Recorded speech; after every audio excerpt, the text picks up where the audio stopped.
Hey guys, so as you can tell by my channel name, my ceiling fans are very dangerous, so I'm making this tutorial on how to turn them off so they aren't a danger to you or anybody else.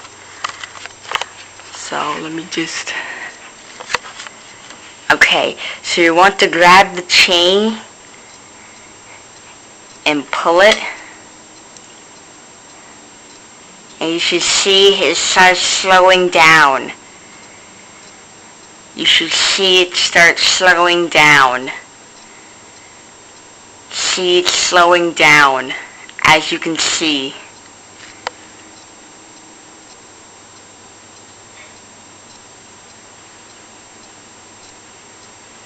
I don't want to stop it, so we'll just wait until it slows down because these things are very dangerous.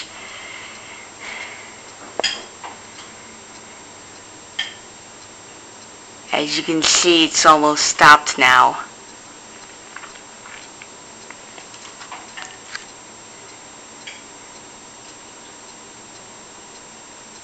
So that's how to turn off a ceiling fan.